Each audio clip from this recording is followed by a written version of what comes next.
Hey everyone, Brian here for Ginger Prime, and if you're a returning subscriber, welcome back Soul Nation. You're beautiful, and I really appreciate you coming and checking out this Bard controller guide for Final Fantasy XIV. Before we dive into the guide, I really want to just kind of encourage you guys, if you're for some reason watching this video, trying to decide if you want to check out Final Fantasy XIV, please do so. There's a link in the description for the free trial. You can play up to level 60, the entire Heavensward expansion. It's truly phenomenal. It's quite really appealing. And beyond that, Bard, aka the Archer, is a really great starting job for you. Plays really great on the controller, my personal opinion, and hopefully I can help give you the skills so you can make it something real comfortable for you, whether you're starting out or you're level 80 and you've taken it all the way to the top. If you guys have any questions, as always, let me know in the comments below. But let's go ahead and dive into my Bard controller guide. If you're new to these guides, you can check the description or the playhead here on YouTube and jump to any specific section. The first section we're going to focus in on kind of my controller setup, targeting, filters, really get you going, and this should work for pretty much any job that you have. If you've ever seen any of my guides, you can kind of skip this section because it's just going to get you set up and rocking and rolling. Then in the second section, we're going to talk about kind of skill placement, different kind of pointers, things like that, macros if I use them, and then any kind of other tips and tricks that I have for the Bard. So without further ado, let's dive in. Let's have some fun. So like I said, the Bard is such an incredible job to play. I love its mobility and I love how it functions. Now, I would say that if you really enjoy Bard, you're probably also going to really enjoy Dancer. We have that controller guide here on the channel as well. But if you're just getting started, this is going to be a really great starting job for you. Now, to configure your controller, you can kind of see my layout here. We'll go over those skills, like I said, in just a minute. You want to go and hit start and go over to your character configuration. Now, if you're in keyboard and mouse mode, you're going to have something that kind of looks like this. You can easily toggle between keyboard and mouse and gamepad mode.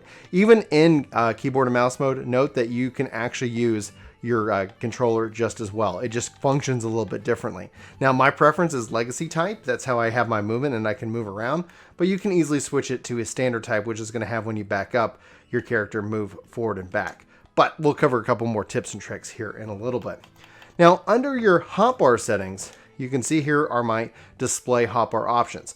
I have display hotbar numbers turned off. If I turn that on, you'll see all these little floating numbers out there in the sky. We'll cover that over in my HUD layout here in a little bit. I also say hide unassigned slots. If I turn that off, you'll see all these nice little floating little boxes that you can assign skills to, but from a cleaning UI perspective, I like to have it that way. You'll also see that I've got hotbar 3 here listed at kind of a 12x1. You got a lot of options in how you can kind of configure that, but I prefer it here in this case. Now, you'll see some skills here, and like I said, and we'll cover them more in detail. These are just to communicate cooldowns. I'm not actively ever selecting these. You might be able to do so on a PlayStation 4 with the touchpad, but these are just to communicate, hey, Brian, by the way, be singing some songs. You're a bard. Let's go. All right. Then under the sharing tab, you can see a couple things here. Now, you have two different sections, hotbar and cross hotbar. Your hotbar, it basically is anything that is not a part of the controller cross hotbar. So sharing means is that no matter what class you play, what job you play, because you play all the classes and jobs on one character, you want to decide what is shared and what is not shared. So something like if I do right click and then left on the triggers, I have my shared, which has got sprint, my limit break, my mount, things like that, where left trigger then right trigger is my songs and a couple of other skills that I want to have easy access to. So just kind of, that's what I mean by sharing. And so for the cross hotbar, I only share hotbar 7 and 8. This is going to come more into play under the customs tab. So I just, when we get here, just remember this is how I had it laid out as well. Then under the cross section, you can turn on crossbar help. This will allow you and tell you when you hold down the trigger, it'll give you the names rather than kind of hovering my mouse over it. So just, maybe turn this on as you're trying to learn the skills and their names just to kind of help get that understanding. I have it always displayed, but you can turn that off and kind of have a nice clean UI until you hold down the trigger. So if you really wanted an even more flexible UI, you can kind of play around with that. Outside of this is just going to be more about your personal preference, but I do want to point out that I'm in hold mode. You can play around with toggle and mix. If you're having if you're having trouble with hold mode, maybe try out toggle, maybe try out mixed and see if there's a better version of that. Now, keep in mind, hold has all the features like the double U cross hotbar and the expanded cross hotbar, which you see here with the holding on the triggers and getting those extra skills. but beyond those skills themselves, you will lose access to some of these features in anything but hold mode. I have returned to cross hotbar, after W cross hotbar input, which we've kind of teased off. So the W or the WXHB is a double tap with one trigger or the left trigger. So you can kind of see it takes focus. And so I can do a skill and it's going to then apply that buff. And now I'm back here without having to let off the trigger and do anything like that. Personally, that means I kind of use these for one-offs. On Ninja, I have that turned off, and you'll see why when my Ninja controller guide gets released here in the next week or two. All right, so that's the cross set. Then we have enable expanded controls via left trigger and right trigger, and this is where you assign where you want it to go. So when I hold down left trigger and then right trigger, I get hotbar to left. And so just to kind of facilitate that, if I hold down right bumper, I can easily switch to any of my hotbars. But 2, you can see here, boom, that is directly mirrored of that because that's how I'm managing it. Another question that I get is how do you drag skills onto cross hotbar 3 here? You can't. You're going to have to use and map it to, in this case, hotbar 3 left and right. So just like I did with 2, if I go to 3, you can see I can actually directly impact that here. If I take the skill, I'll switch it up for that. Boom, now you can see I've got that mirrored there. This is how you're going to have to interact with it with whatever hotbar you have positioned here. Mine, in my case, I have 3. Hopefully that's a help. That's usually the number one question I get on all of my guides. How do you interact with these options? So back here again, 7 right in this case was the shared hotbar. So if I just kind of pull up 7 in this case, you'll see that my 7 right is directly mirrored there. And then again, 3 left and 3 right. You'll also notice that I have the enable directional buttons turned on. So that gives me some additional skill sets if I need it. Or if I just wanted just 4, I can enable only 4. And thus it's just kind of a little bit cleaner. It really just depends on the job that you're playing and how many skills you need to be able to manage. Under set selection, I have enabled hotbar customization when my weapon is sheathed, meaning I can tap the R1 button and switch between hotbar 1, 7, and 8. Or if my weapon is drawn, I can tap, if I tap anything, it's still going to keep me locked on number 1. Now let me go and show you guys that in real time. So if I click down on the left stick like a button, I will take my weapon in and out. So this is sheathed and drawn. So outside of this, if I just tap the right bumper, I am filtering these options. Bringing out my weapon, I'm going to keep it locked on hotbar 1. So if you want to be able to kind of filter between multiple hotbars, you can do so. And just note that kind of has also an impact on who you're targeting, which you can kind of see here listed as enemies. I'll cover the filters here just in a second. Things away, I can press left and right and it's going to target all different kinds of things. Weapons out with nothing targeted. And now I'm only going to target enemies. And I'll show you these filters right now because I love you. All right. Under your character configuration, control settings, and then your filters tab, this is where you can say weapon is sheathed and weapon is drawn and what you're going to target focusing on. Party, non-party PCs, alliance members, pets, enemies. This is what I have right now when my weapon is drawn. But if sheathed, if it's out, I'm only going to focus in on enemies, and I can control it that way. You can further customize this by holding down LB and pressing one of the face buttons to be able to have additional filters if you desire. So if I wanted just an alliance member filter, I could hold down LB and press A. So if I do that right here, and then all of a sudden pressing left and right on the D-pad, it will target any alliance members that are a part of me. But in this case, there's none of those. So just note that you can have a lot of power just in these 2 settings alone to help keep you focused and honest. Now, the question is party members. You'll notice that I have party members unchecked in both of these menus. And that's because as a controller player, you can press up and down with the right trigger or left trigger in kind of its neutral position, and you'll target party members that way. And you'll cycle them through a list. So that's just my personal preference. I like to hit up and down and cycle through party members, and I like to use left and right to be able to cycle through my various different targets, or in this case, my enemies. All right, so hopefully that was a help. Hopefully that gets you set up and ready to start playing, kind of making the controller your own.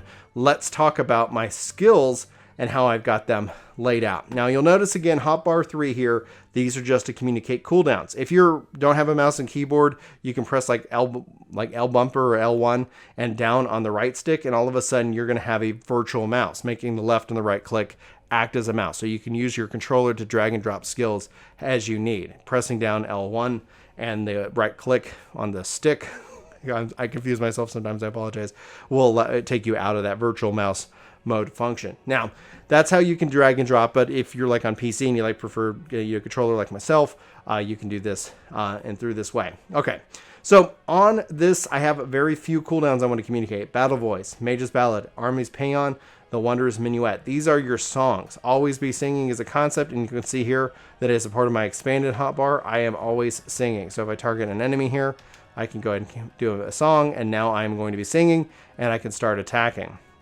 That's also going to be on its cooldown. And so that allows me to have my songs and communicate it here, and then I can easily switch and change up my song that way. So just note you got a lot of options to play with in this case. All right, while I continue to auto battle the striking dummy here, we covered the songs. I also have Second Wind, which is also listed here. You can kind of use any of these spots that you want to kind of communicate things as needed and position them to whatever makes the most sense. Again, it's just meant to communicate cooldown. Now, on the left-hand side here, you'll see I've got Second Wind, Arm's Length, Head Graze, Leg Graze, and Foot Graze. All of this being my cross-roll skills. If you look at my Dancer, you'll see a lot of this is in common wherever it makes sense and wherever it is possible. Then on the left-hand side, this is kind of my AoE circle of pain. So if I just go ahead and start like attacking, I can start doing my AoE abilities here as well and build that up. So you have all of your AoEs here. This gives you a lot of ability when it comes to your movement. So those skills are Quick Knock, Rain of Death, Shadow Bite, and Apex Arrow. The nice thing about the changes within Shadowbringers is that you can set all of these skills prior to hitting level 80. Like I said, this is a guide that will work for you level 1 or whatever level you might be. So you can set those skills accordingly. And then you'll see Raging Strikes, which you'll also see over here. The reason is just as I'm doing AoEs, if I have Raging Strikes comes up, I want to be able to keep firing that off. Troubadour, Nature's Mini, and the Wanderer's Paean.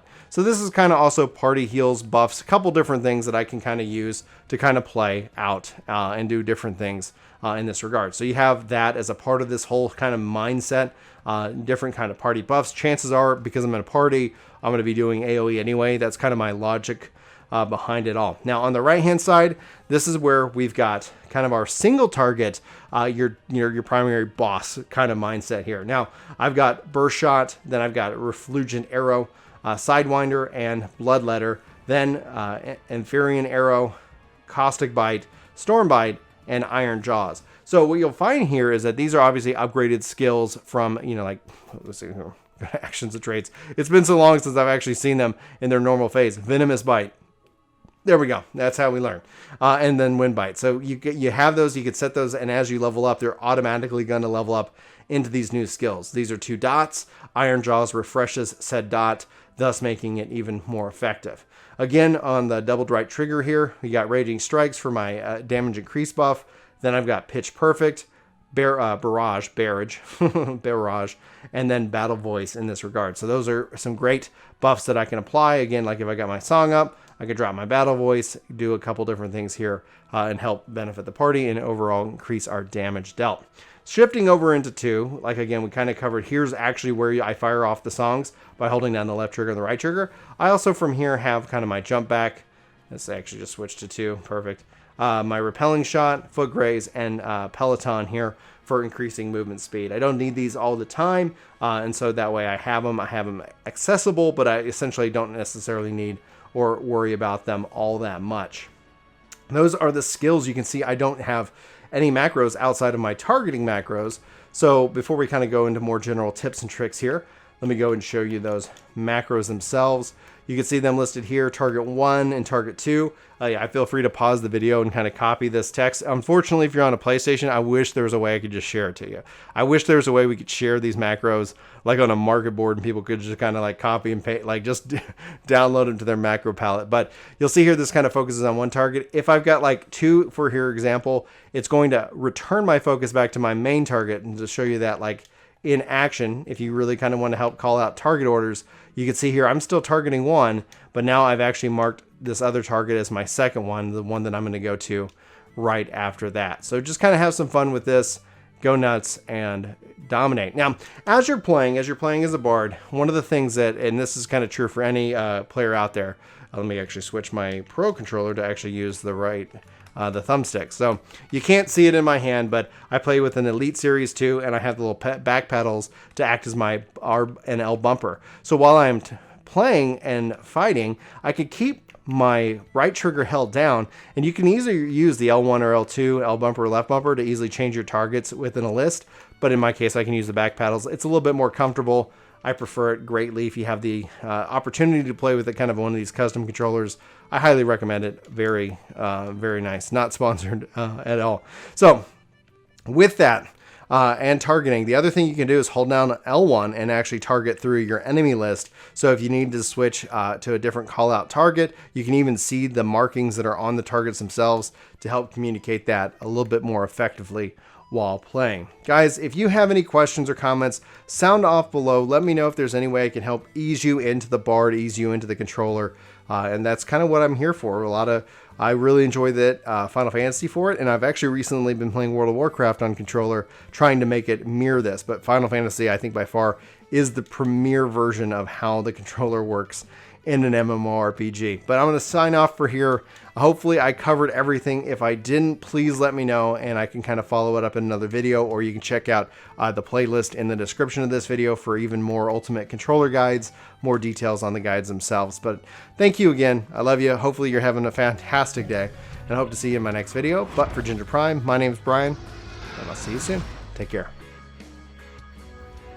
This video is sponsored by me, Ginger Prime. Hopefully you'll check out my podcast channel, Ginger Gaming Radio, which we have lots of guests, lots of great conversations, and even more highlights.